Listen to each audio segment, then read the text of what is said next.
Welcome back to Thisdaylive, the Sunday talk show, here on the Arise News channel. I still have with me in the studio Professor Bola Akintanewa, Director General, Polytech Center for International Diplomacy and Strategic Studies. Yemi Adamolekun, Executive Director in Office Enough, Modele Sharafa Yusuf, veteran broadcast journalist, and Chike Ogea. Professor Akintanewa calls him Chike Ogea, Chike, former Commissioner for Information, Delta State. Well, you know, ladies and gentlemen, you just listened to the former legal advisor of the People's Democratic Party on some of the key issues of the moment, particularly the decision of the Senate to do a 360 degrees with regard to Clause 52, subsection 3 of the proposed Electoral Amendment Bill 2021, and also section Clause 87 with regard to the mode of primaries, whether direct or indirect. Let me start with you, Chike Ogea. You are probably one of the closest persons to politicians in the room at the moment. So, Chike, over to you. Well, why are you pointing at me, Modele? No, you see, the issue is that... I thought you were the more current politician. Jacob Mark actually said a lot of things. And like you rightly said, he spoke from the perspective of the PDP. One of the things he said, that, which was maybe the last thing he said, that I listened to and I shook my head, was that he said the Southwest or the Southeast, or let's just say the South, in quotes, has not even showed him the candidates that they should be looking at, you know. And I'm sure if he wants to be frank with himself, he knows that the day is too early for that. Oh, there are lots of candidates. He shouldn't worry. In wherever he looks. You see, that's the great thing about Nigeria. Finding the best anywhere in Nigeria there is. And that is why he also talked about negotiations and all of that. For me, especially with the PDP as an opposition party, and I always reiterate it whenever I'm here, that that's the only party I have been in when I was in politics, you know. The truth is that it's all about expediency for them to make a rebound now. So as important as it is that zoning is very critical, I wished the Southeast, the Igbos from the Southeast, let's put it that way. Let's not call Igbos anymore. Igbos from the Southeast seems to establish that there are Igbos from other, you know, parts of the country. But the Igbos from the Southeast has never had it. And I wish they had had it somewhere along the line, because with the kind of challenges Nigeria faces now, we want the best person to rescue this country. And of course, that is why for anything to go forward now, especially from the perspective of the PDP, you need patriots. You need people who will come up now and stand up and say, okay, let us balance this whole thing out. Now, is it my ambition or the oneness of this country, which is more important?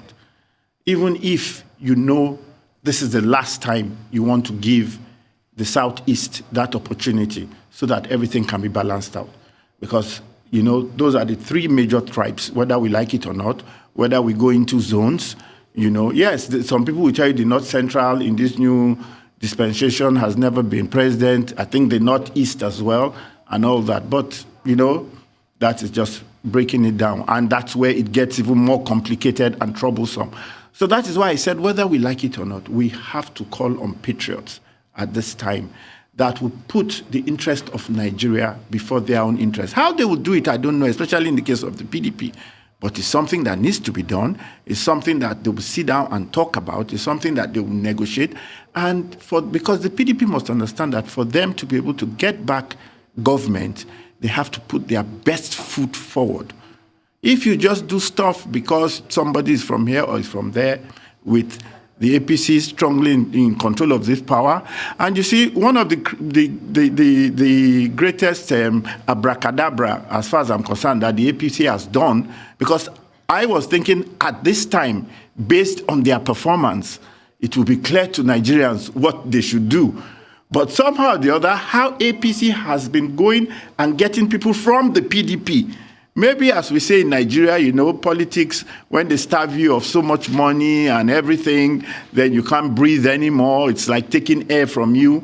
And people are, because I don't understand how people are leaving the PDP in droves, both elected officials and unelected officials and top, you know, people in the PDP. There must be something, you know, because when their caretaker committee, you know, which comes back again to the legalese of all of this, the PDP tries to tell you that it's a more functional party. It has all its organs working. The APC has a caretaker committee. That is not known to law. But yet, with this caretaker committee, we see how effective it has been. So that obviously is the reason maybe why that was done. And this governor of Yobe State is bringing in new members every day. We see them taking photographs with the president, and you're wondering what's happening. So if you ask me, the whole scenario is, you know, a bit confusing, and there's a lot for the politicians to do. Then finally, don't forget there is even the third leg of the people who are saying all of this in itself. Whether zoning, not zoning, they are saying that until we restructure this country, that there will be no elections. So you see, like I said, the country is just standing on you know, crossroads, and we really need to, like I said, put our best foot forward. Everybody, yeah. Very well. Let me come to you, Modele Sharafa Yusuf. What's your take on this subject? Electronic transmission of results, direct primaries, indirect primaries, and the position articulated by Jacob Mark, former legal advisor of the PDP. The foundation of any democracy is free, fair, and credible elections, and it's often believed that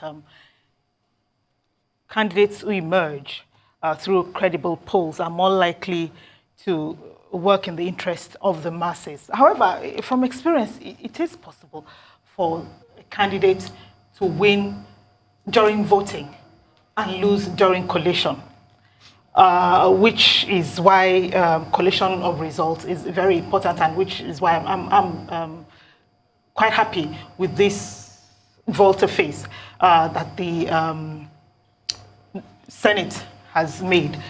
Collation of results has been a much exploited weakness in the electoral process from the wards to the federal level over the years. It's often been chaotic, vulnerable to manipulation, and can occur between the polling booth and collation centers by way of ballot box snatching, violence, intimidation of electoral officers, the compromise of electoral officers, you know, even logistical issues like vehicles not being available, generating sets not being available when the voting goes well into the night or collation goes into the night.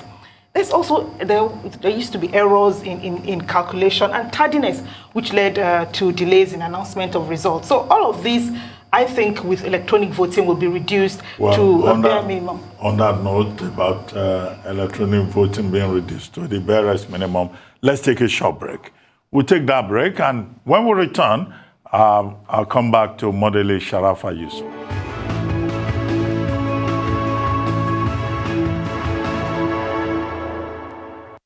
Welcome back to Thisdaylive, the Sunday talk show here on the Arise News channel. As you have in the studio, Professor Bola Akintanewa, Director General, Bulitech Center for International Diplomacy and Strategic Studies. Yemi Adamolekun, Executive Director, In Office Enough. Modele Sharafa Yusuf, a veteran broadcast journalist, and Chike Ogea, former Commissioner for Information Data State. Well, Modele, let me come back to you very quickly. Before we went on that break, you were commenting on the vote for us by the Senate of the Federal Republic of Nigeria on electronic transmission of results within the purview of Clause 52, Subsection 3 of the proposed amendment to the Electoral Act. But there was also that issue, which was addressed by Jacob Mark, about direct and indirect primaries. He is a member of the PDP, but he thinks that his party is talking nonsense. And I reminded him that I hope he will not be charged for anti-party activity, opposing the party to which he belongs. What do you think?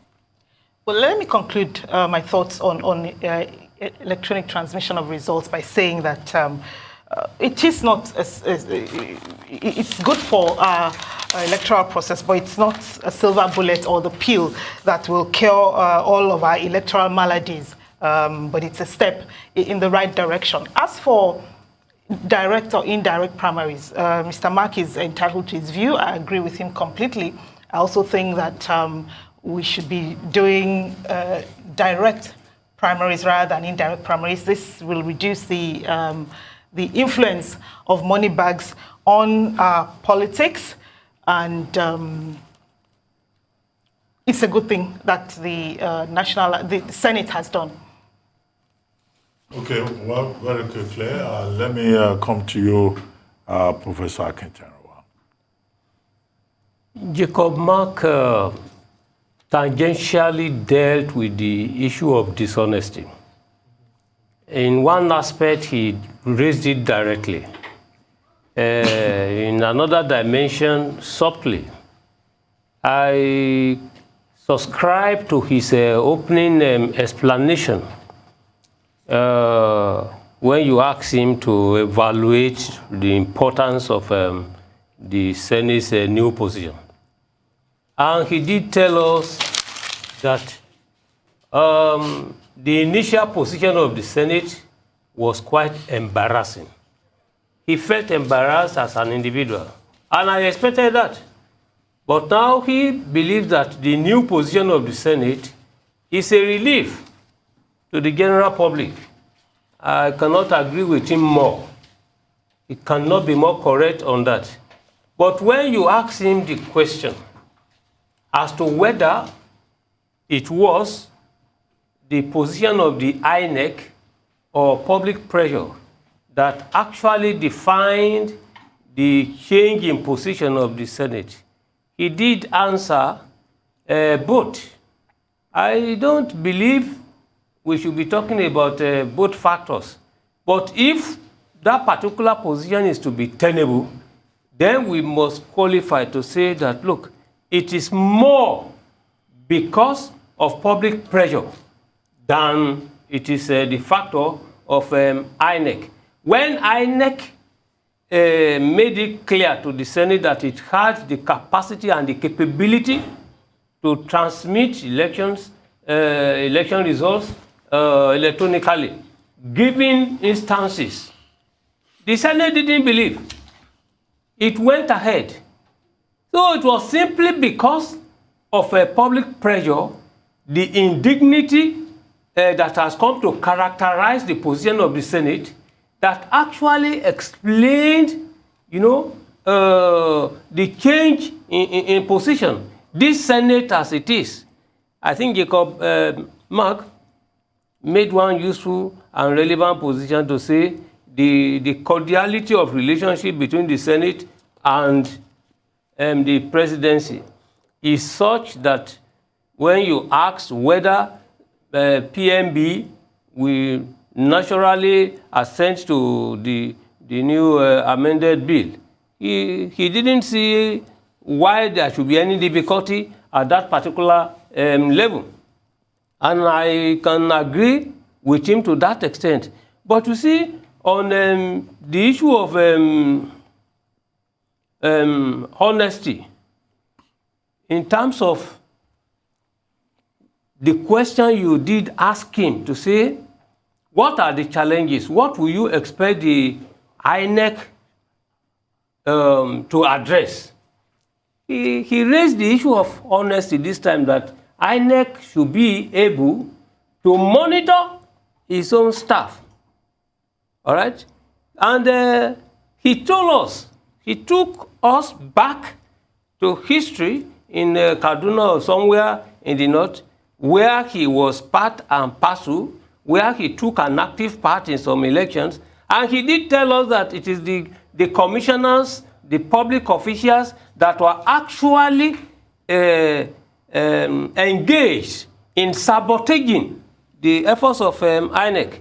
So which means that at the end of the day, if we are evaluating the position of the Senate, and when we are reconciling this with the position of the Inec, because Jacob Marx believes that if Inec is able to look at his officers, the future will be bright. I think that, please, we have now thrown into the garbage of history the speculations that there will be rigging. Well, I mean, at this point, Chike Ogea, please be prepared.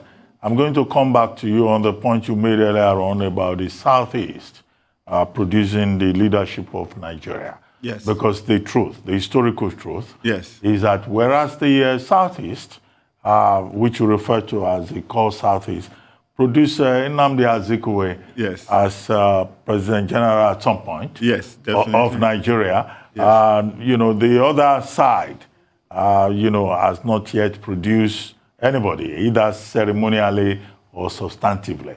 But before you make a brief comment on that, it has to be brief. Yes. Let me bring Yemi Adamolekun into the conversation. Yemi Adamolekun, I saw you all over Instagram. But that's another subject. That's another story. Another story. Thank you. It's really quite interesting because I think what we'd lose in this excitement that the Senate has passed this provision is a discussion about intent.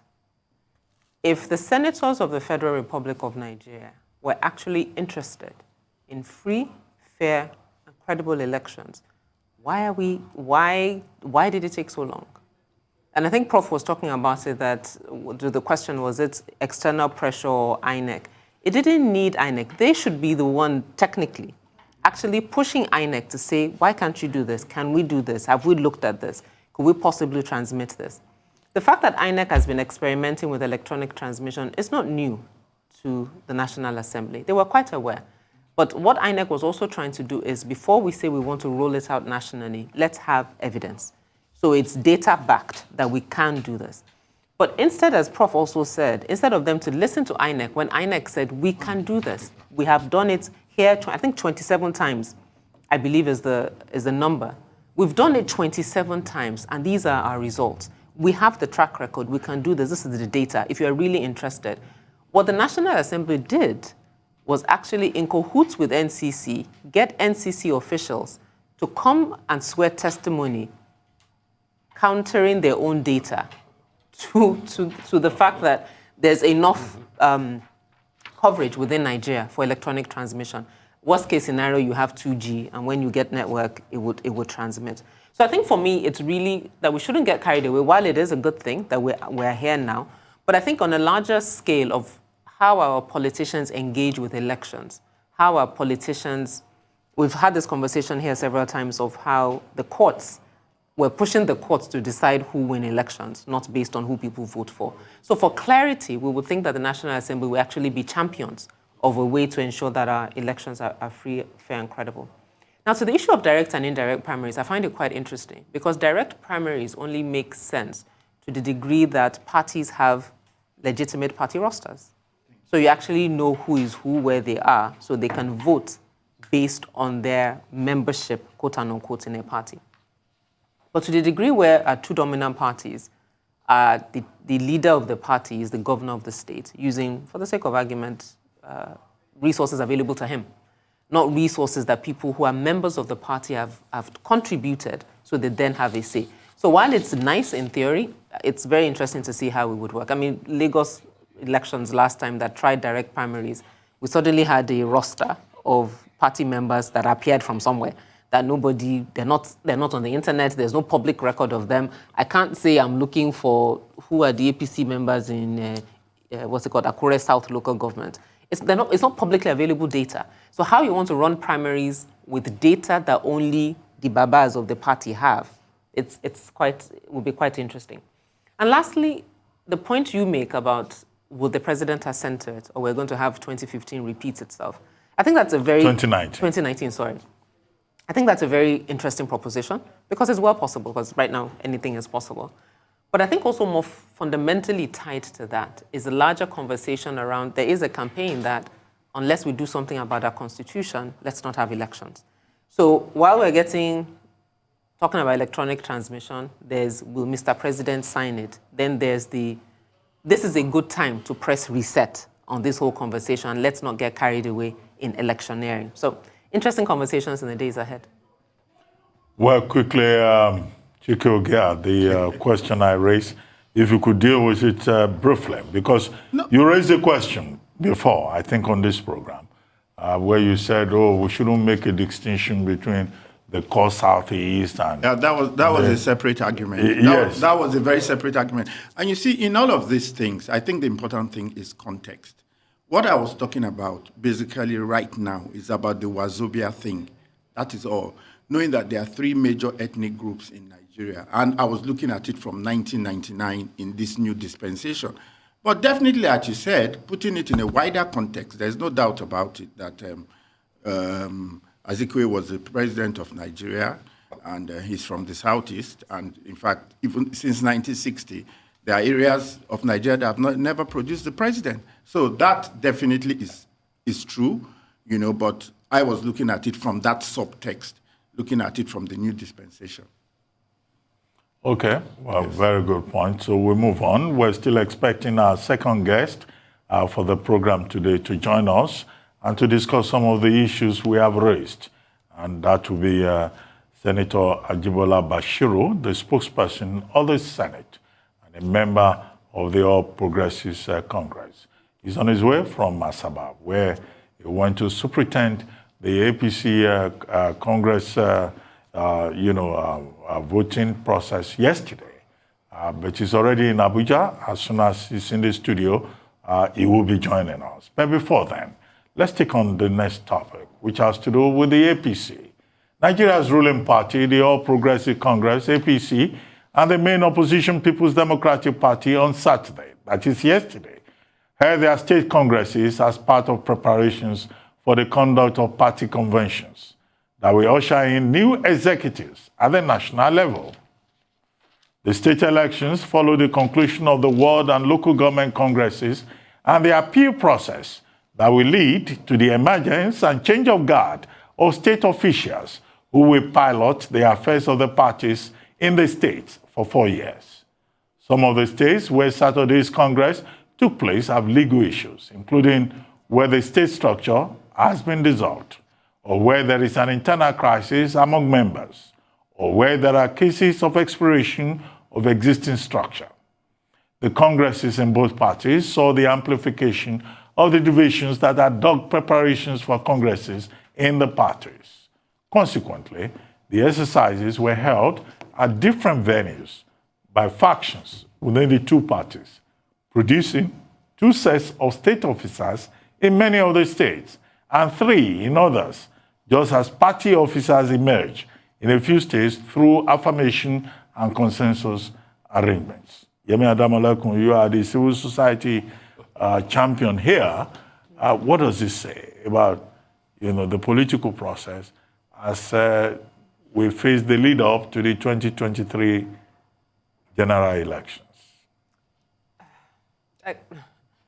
Let me speak as a citizen. I mean, it's really just quite humorous, to be honest. What's the difference between being a civil society champion and being a citizen?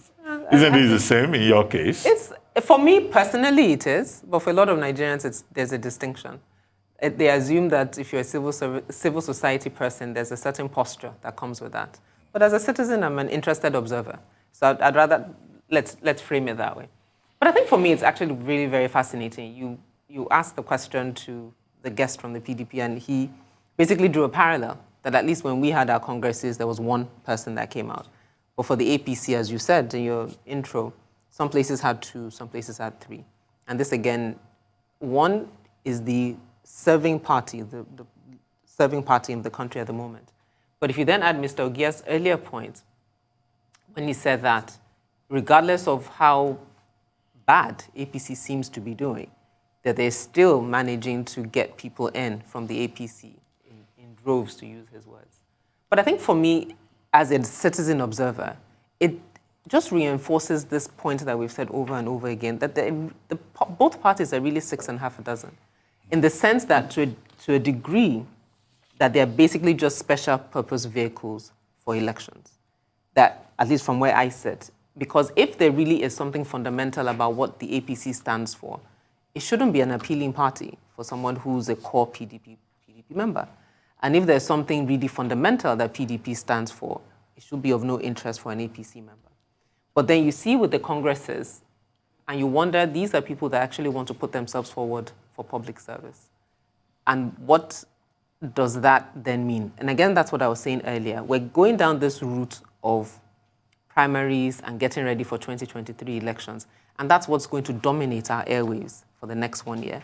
Because if you have 3 factions within a ruling party, obviously, for balance, if you take a media platform like yours, you will have to call all 3 of them to have a conversation about anything. So the time, if we had 15 minutes, now you maybe have to multiply your 15 minutes by 3, so you can have party A, party B, party C, of the same party, speak about different things. And then we lose track of the fact that people are being killed, people are being kidnapped. They supposedly collected a shotgun from Boko Haram members that was going to shoot down a plane. We have young people that protested, or Nigerians really, that protested last year, a year later, and you have only maybe 4 states that have turned in their reports, and they're clamping down and saying, you must not come out, you must not protest. Meanwhile, our police form is still unreformed. But we're going to spend time talking about the 3 fractions in a political party. It really boggles the mind. Okay, so questions about internal democracy. Professor Akintenewa, your take. Let me begin with the postulation of Yemi. A citizen of Nigeria is either defined by principles of a place of birth, principle of jus soli, or blood descent, principle of jus sanguinis, or by naturalization, by acquisition, all along. Now, from that perspective, a citizen is just an ordinary person. When you are a civil society activist, you are a special citizen. The factor of speciality is explained by the factor of your preparedness to defend the interests of the ordinary citizen. You take it upon yourself, you are not paid, you are leading, providing leadership by example to ensure that those who are not protected by, who are supposed to be protected by law, but in de facto life, they are not. That's what makes the civil society activist more important.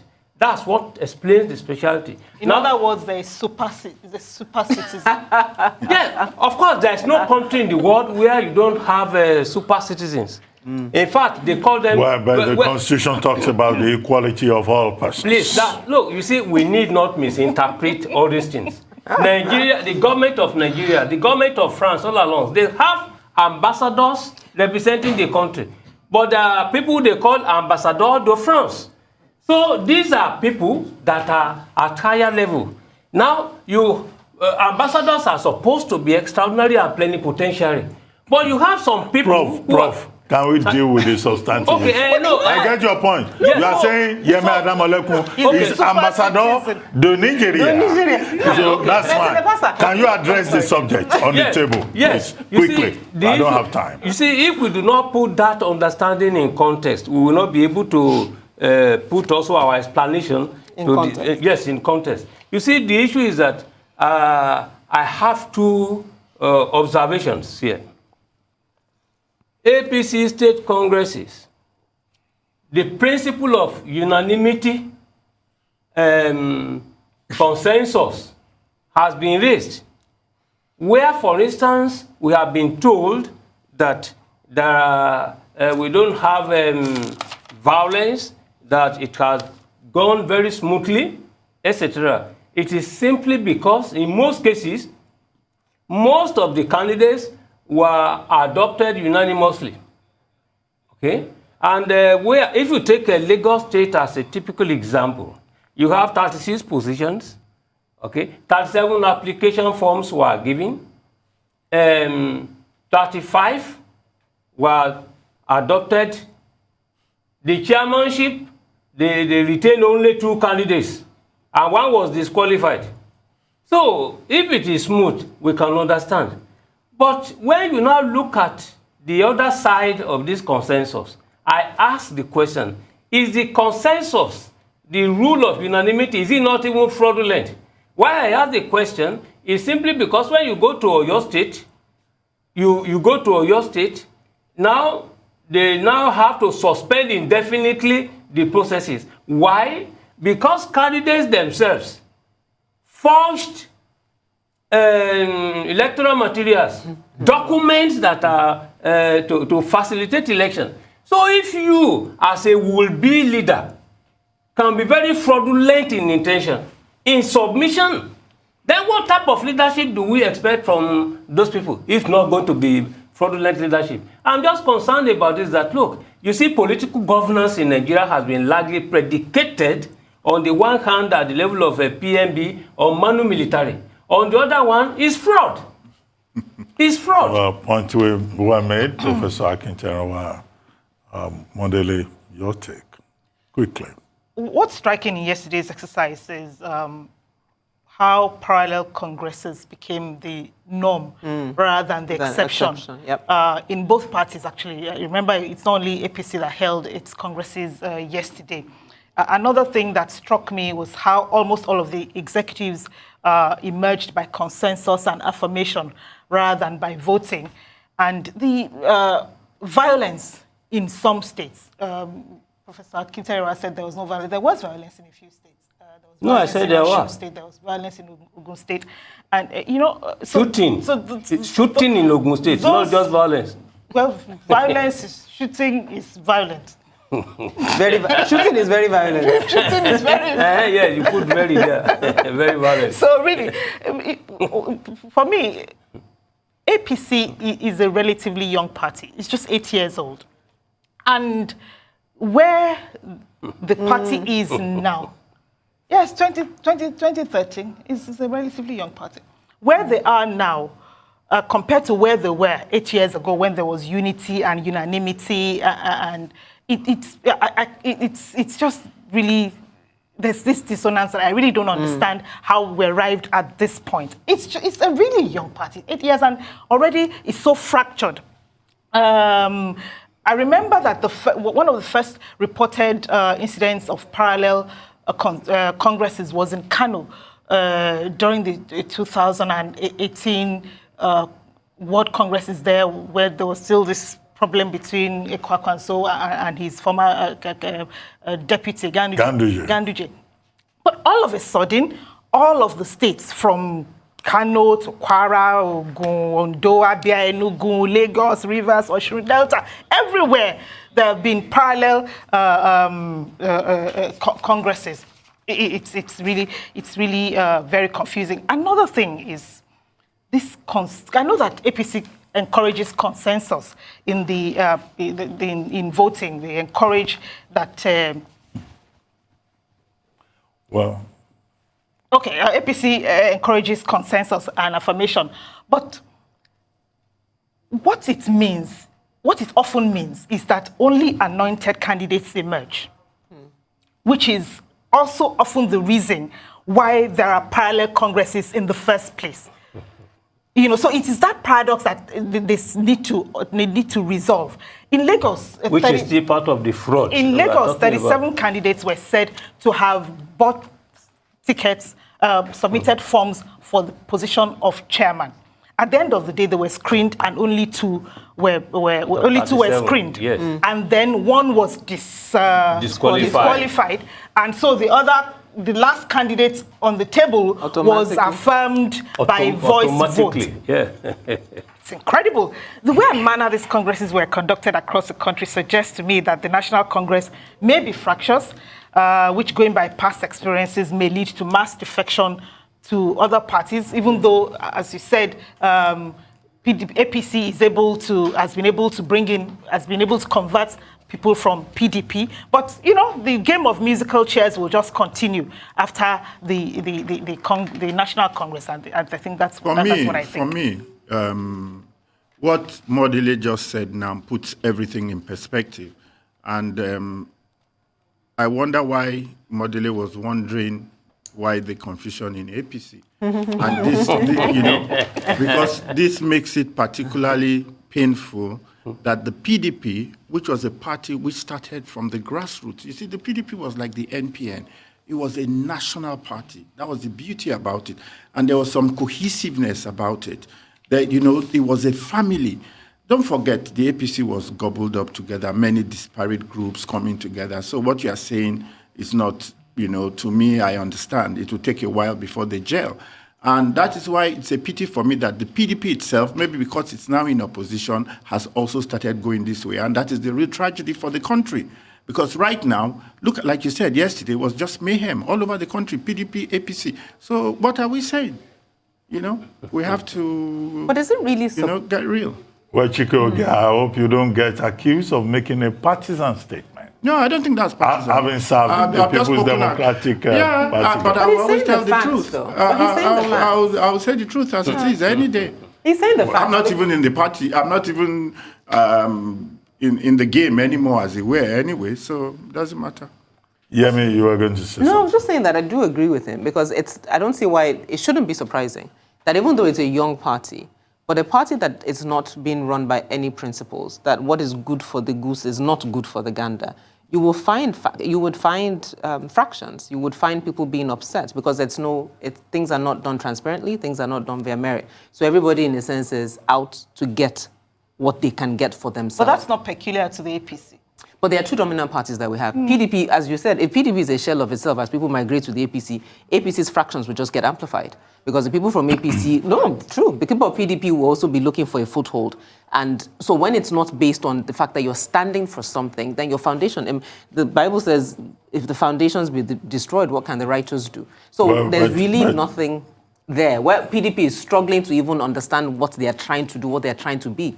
They haven't been an opposition party in any way, shape, or form. So that in and of itself says a lot. Well, I'm not sure, Kola, but we agree with you. And in any case, Mr. Kola, I'm game any day. And we're faced with a paradox that we talk about two major dominant political parties, whereas we have so many other political parties. Where are they in this equation? Exactly. Because the Nigerian people should be able to make an informed choice based on what is available there and what each political party offers. You see, Reuben, even at the level of the APC, as a ruling party, if you have parallel congresses, the factor of Lagos for Lagos movement, for instance, that movement decided to organize a parallel congress simply because of its opposition to godfatherism. It is opposed to Bola Tinubu. So in this case, the issue is not even internal processes, etc. They just believe that, look, they should actually be subject to fair and free elections without godfatherism. No, it's still about internal processes. If some people are perceived to have hijacked the political party system, the political party process, and that means they are saying that there's no internal democracy. And they've been marginalized. So it's not about individuals. It's about how the party itself is structured. Correct. We'll take another short break here on Thisdaylive, the Sunday talk show. When we return, the program will continue. Stay with us. We'll be right back.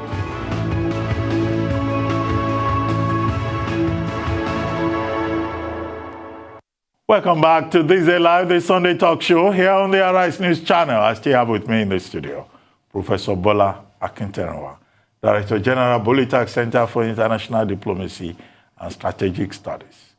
Yemi Adamolekun, Executive Director, Enough.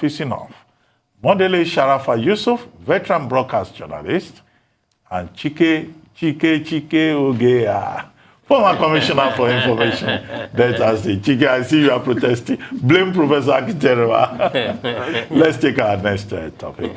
State governors of Lagos, Kaduna, Edo, and Ekiti are making a renewed case for state policing to help mitigate the problems of insecurity and promote investments, insisting that preventing governors of respective states from taking charge of security is affecting the development and well-being of the people adversely. Taking it to the grassroots, the governor of Kaduna State, Nasir El-Rufai, said the federal government should not stop at state policing, but make it a multi-level policing system where even the local government will have its own police.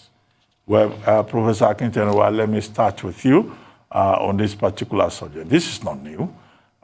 Persons have written on this. Even Professor Kemi Rotimi, who is one of the leading scholars on the Nigeria police, has done various essays, books on this subject. And it's one of the issues that Professor Kemi Rotimi of the Obafemi Awolowo University addressed in his book.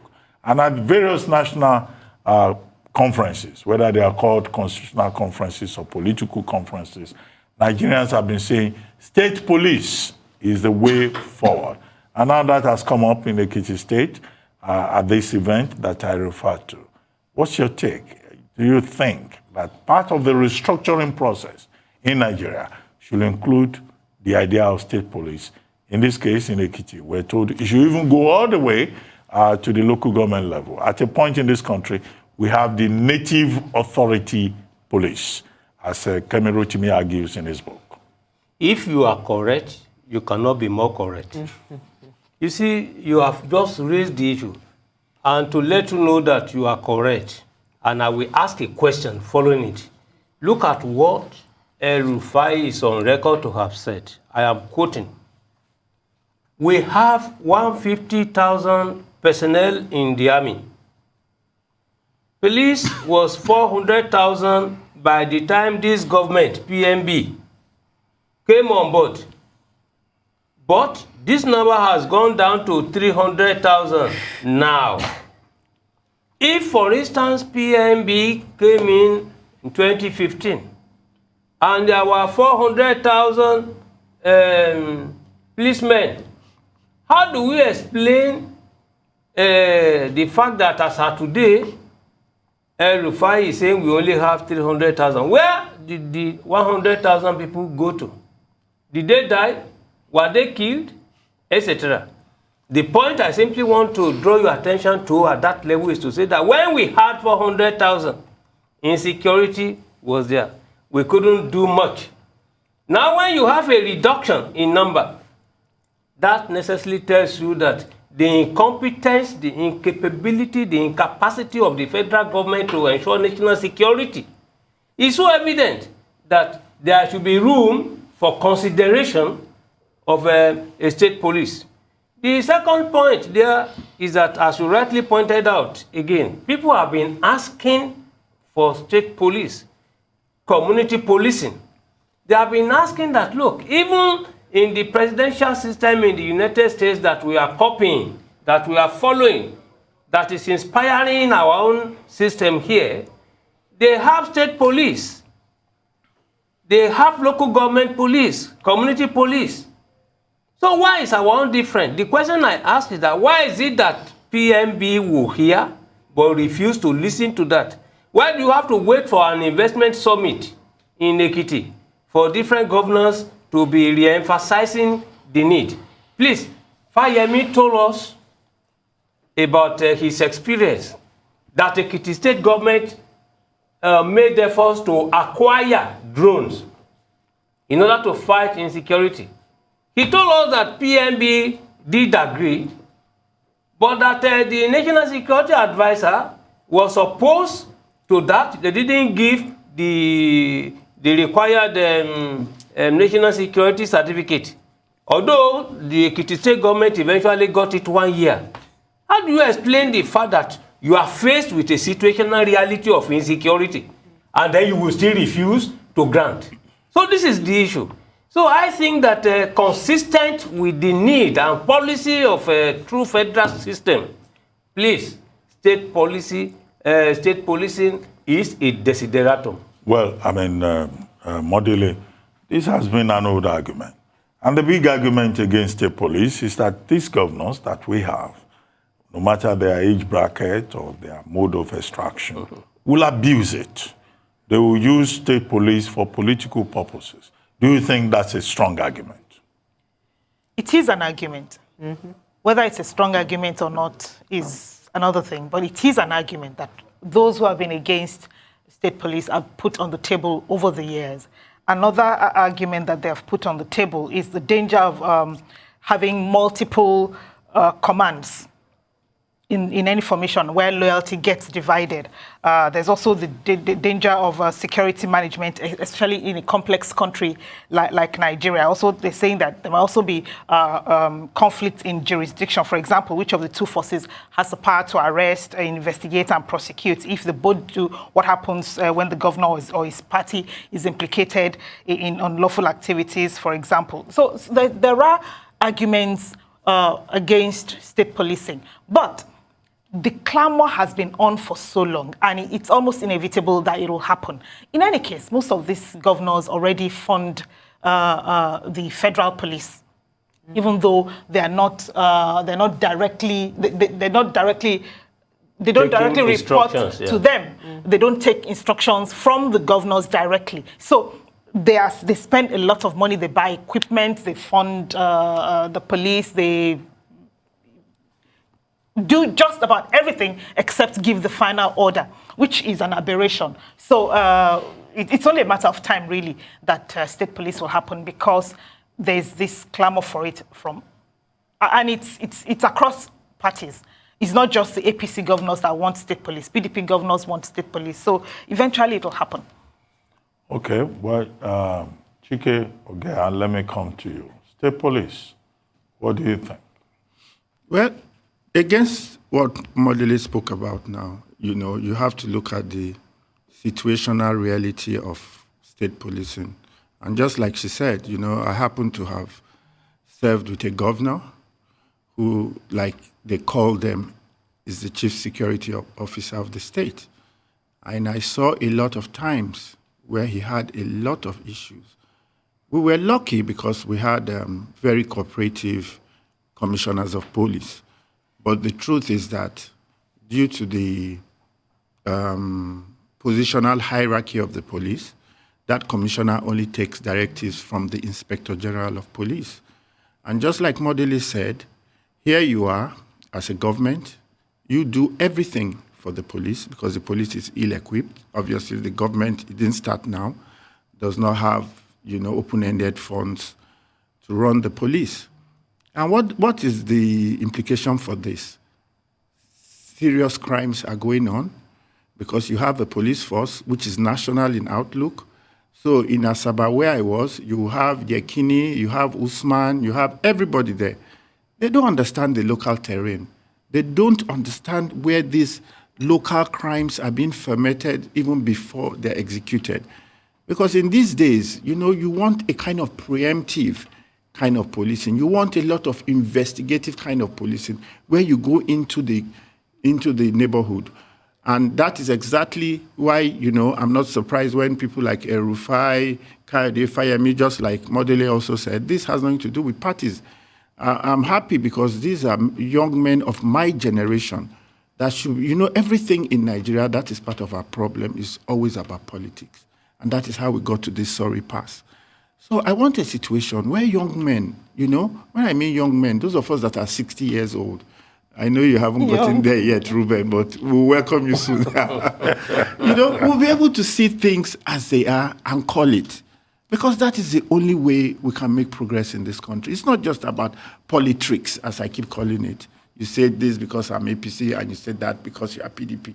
And tomorrow when you change parties, you start on saying everything you said. It gets ridiculous after a while. I see videos of people saying one thing 1 year ago and saying completely. Yes, actually. And then in the afternoon. No, actually, a former ambassador actually said this to me one day in a room. I remember when Bill Clinton visited Nigeria. We were actually in a 7 governors room at the Hilton. At that time, I remember the friends I was with, and he was high commissioner to one of the most important countries in the world. And he said, to be a successful politician, you must say one thing in the morning, say a different thing in the afternoon, and deny both at night, all on the same day. And I thought that, wow, that was a classic. Well, Yemi Adamoleku, it's your turn now on state police. I think a really good starting point is where Mr. Ogia left off. And so governance is not politics, but we've politicized governance, and yet we expect results. So it's not necessarily about the police as an institution, as flawed as it is, but it's just our approach to governance and how we deal with the things that are important. Again, Prof was talking earlier, maybe off camera, about NSAS. It's been a year since NSAS. NSAS was about what? Police brutality. There's a report on page 76 of today's This Day. And the headline says, despite NSAS, Nigeria records 164 extrajudicial killings between January and September. Now, none of those who were involved have been prosecuted. We talk about the fact that there were legitimate protesters last year, and then we had people that used it as an opportunity to commit crimes. As far as I know, I don't know anybody that's been prosecuted in that last year. In the same vein, part of the 5 for 5 demands that young people had on the back of NSAS, one of the key ones, was the welfare of police officers. As far as I know, within that last year, nothing has happened. So we can't take this conversation of state policing out of a larger discussion of how we do governance, out of a larger discussion of devolution of powers, out of a larger discussion of how we want to be governed. So yes, our state governors can be just as bad as they want to be, but it's back to the same issue of transparency and accountability. It's easier to point fingers at Abuja, and I tend to do that because, quite frankly, it's the easiest way to get amplified voice. So if all of us are facing Abuja from Taraba to Enugu, we're looking in the same place. But if I'm facing my governor in Ondo State, it's only me and people in Ondo State that will be shouting, like Professor Akintayawa. If Dr. Abati wants to face his governor in Ogun, well, maybe not, but anyway, he'll be the only one that will be talking. But regardless of what we are afraid of that the state governors would do, a reminder that ultimately they hold power in trust for citizens should embolden citizens more rather than deferring power to them to behave anyhow, to remind them that they are actually serving us. So you're right, Ms. Modeli, that it is a valid argument for the fair, but it should be a reminder that we shouldn't be afraid of them.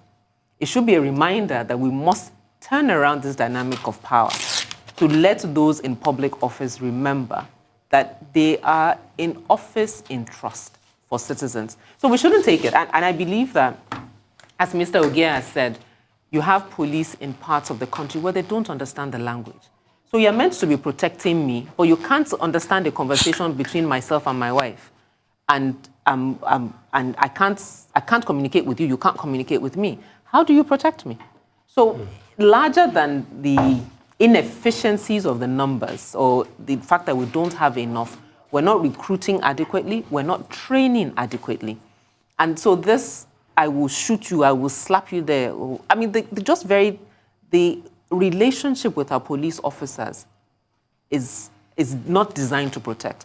And I believe that if it's taken down to the local government level, state level, you're dealing with smaller groups of people that you can train properly to fit that particular state and the dynamics of that state. And I'm very much in support, but if we don't have a larger conversation about how we do governance, we will continue to go around in circles. Okay, thank you very much, Yemi Adamolekun. We'll take a very short break right now.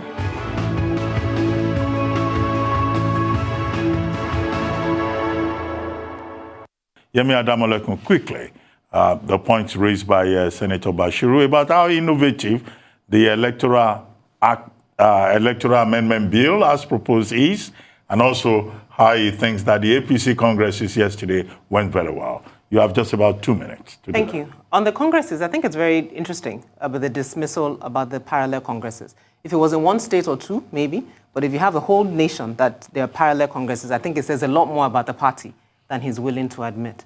I really thank the senator, though, for highlighting other provisions of the Electoral Amendment Bill beyond electronic transmission, persons with disabilities, direct primaries, and all of those other things that we should begin to amplify when the bill is signed. I think it's extremely an important win for Inec to now be able to determine who wins primaries. Because as we've seen in elections, same thing with primaries. They supervise a primary, they write down a name, then the party sends them a different name from the person that they saw won while they were there. So I hope this amendment then actually allows Inec to make that call. I think another critical point about the amendment is membership registers. If the membership registers of political parties in Nigeria become accessible to the public, it will be a real game changer for how we play politics in Nigeria. And that is something that I am certainly looking forward to, just as he said. But lastly, I think it's very interesting, as the senator seems to say we have graduated from thugs to hackers, is what we're now afraid of in our political process. But I would say that I thought he was a bit disingenuous by saying that, implying that Inec was saying that there will no longer be a paper audit in this, our electronic transmission. And again, as I said at the beginning, I will end with that. If the intent, as he postulated very nicely, was about having free and fair elections, they will have said that this is what we want to amend in the provision, so to ensure that this electronic transmission works the way we want it to, not to throw it out completely. But as we've discussed earlier, it's good that it's back. Well, thank you very much, Yemi Adamoleku. Well, ladies and gentlemen, I think that's where we'll draw the curtain today because we seem to have run out of time. You've been watching This Day Live, the Sunday talk show here on Arise News. I'm Reuben Abati. From my entire team here in Lagos, it's bye for now, and thank you very much for watching. We'll see you again next Sunday. Thank you.